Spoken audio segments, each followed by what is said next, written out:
There he was, the man I had been waiting for all these years, and I met him on one of my browsing expeditions.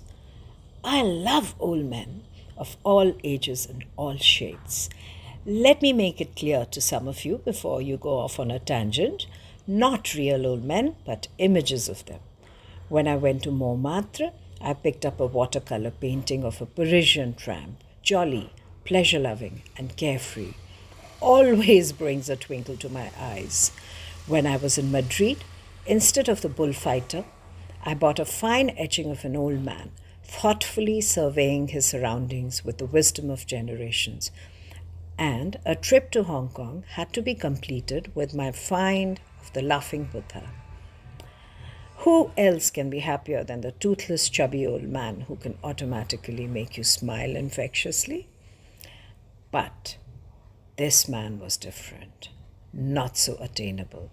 He was from the house of Ming, that ancient, lofty 15th century period of Chinese pottery that is so rare.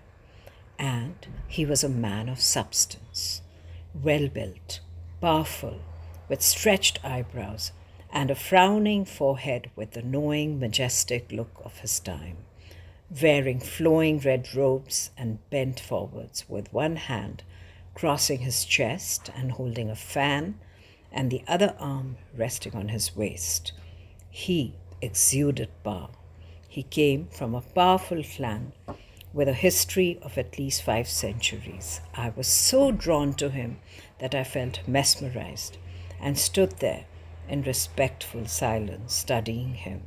I did not dare to ask the assistant the price for this unique antique. My husband, who watched me standing there so long, came impatiently but joined me to admire him. I let out a cold sigh and said, "Well, some things are better left in shop displays. There's no point even asking his price."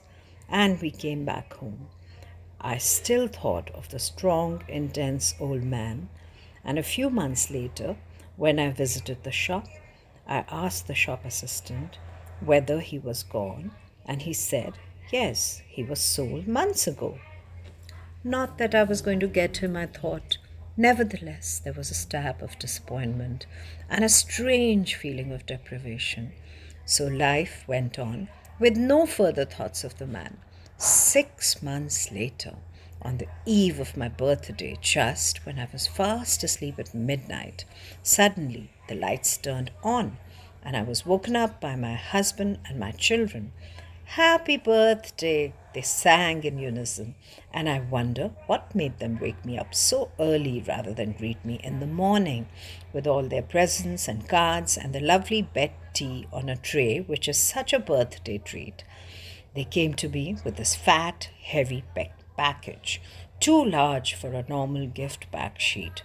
So they had endeavored to stick it clumsily with sellotape and white tissue paper peeking out. I wondered what it was, but only for a short moment.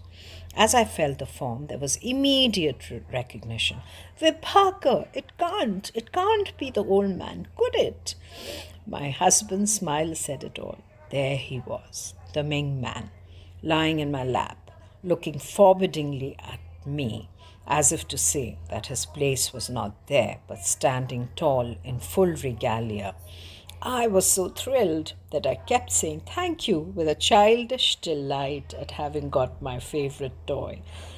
"Where did you keep him all these months?" my husband said. He had bought him the same day I had seen him, but had left it in the shop for safekeeping.